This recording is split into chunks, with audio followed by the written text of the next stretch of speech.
গতকালকের দিন এবং রাত গড়িয়ে ভোরের আলো যতটা ফুটে উঠছে ততই যেন দীর্ঘ হচ্ছে এই লাশের সারি। এবং এ নিয়ে কিন্তু আসলে আজ রাষ্ট্রীয় শোক পালন করা হবে বলেও গতকাল আমরা জানতে পেরেছি। এছাড়া আমি আরেকটু যদি জানিয়ে দিই যে 8 জনের মরদেহ কিন্তু জাতীয় বার্ন ইনস্টিটিউট থেকে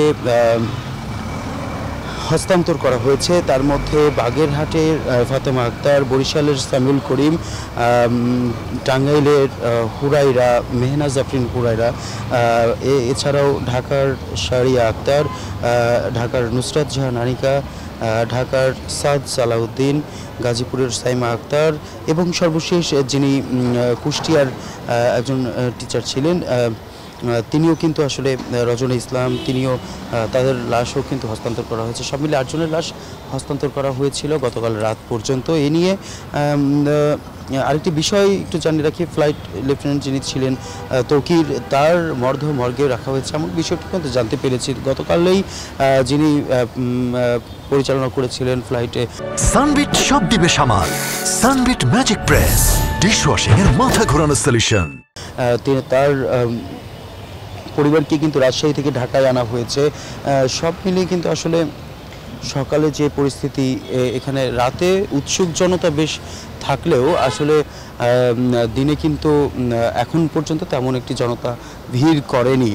কেননা এই আইনশৃঙ্খলা রক্ষাকারী বাহিনী তারা কিন্তু গতকাল বিশেষ করে হাসপাতালের চারপাশে এবং এই যে যারা রোগী বা যারা আহত ছিলেন বা যারা তাদের উদ্ধার করে হাসপাতালে নিয়ে আসার পথে বেশ বাধার সম্মুখীনই হয়েছিলেন উৎসুক মানুষের ভিড়ে। সব মিলে কিন্তু আসলে এই জায়গা থেকেই কিন্তু আসলে তারা তাদের এই কার্যক্রম পরিচালনা করেছিলেন। তবে আজকে যে বিষয়টি সেটি হচ্ছে যারা সকাল থেকে অর্থাৎ ভোর হওয়ার পরবর্তীতে যারা হাসপাতালে প্রবেশ করছে জরুরি বিভাগ দিয়ে তাদের পরিচয় নিশ্চিত করে, অর্থাৎ যারা হাসপাতালের স্টাফ, কর্মকর্তা কিংবা কর্মচারী, তাদের পরিচয় নিশ্চিত করেই কিন্তু আসলে তাদেরকে ভিতরে প্রবেশের জন্য অনুমতি দেওয়া হচ্ছে।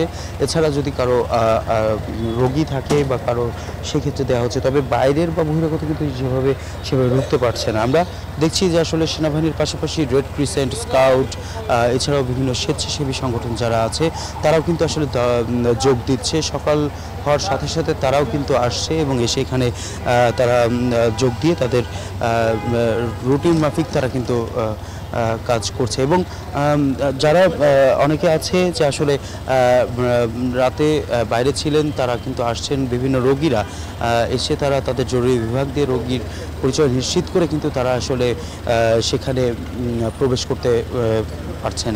আজকে কিন্তু রাষ্ট্রীয় শোক হিসেবেও ঘোষণা করা হচ্ছে। সব মিলে গতকাল যে বিমানটি আসলে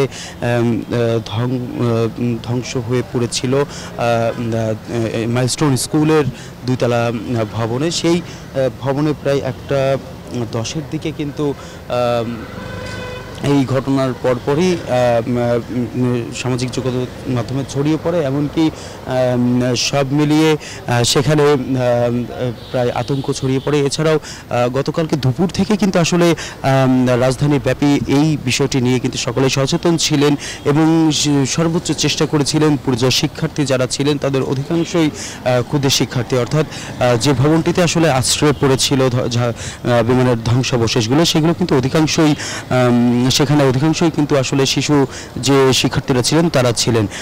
সব মিলিয়ে কিন্তু আসলে তাদের ঢাকা মেডিকেল, বার্ন, এছাড়া জাতীয় বার্ন ইনস্টিটিউট, কুমিটোলা সহ প্রায় 8টি হাসপাতালে কিন্তু তাদের চিকিৎসাধীন করা হয়েছে। এবং আমরা আইএসপিআর বরাত জানতে পেরেছিলাম যে প্রায় 170 জন মতো কিন্তু আসলে আহত অবস্থায় আছে। তবে যাদের অবস্থায় খুব ভয়াবহ অবস্থায় ছিল তাদের অনেকেই কিন্তু আসলে আশঙ্কাজনক অবস্থায় রয়েছে। এবং জাতীয় বার্ন ইনস্টিটিউটে সর্বশেষ আমরা ভোর 5টার দিকে জানতে পেরেছিলাম আবাসিক সার্জন বরাত যে 2 জন শিক্ষার্থী কিন্তু আসলে 3টার পরে মারা গিয়েছেন।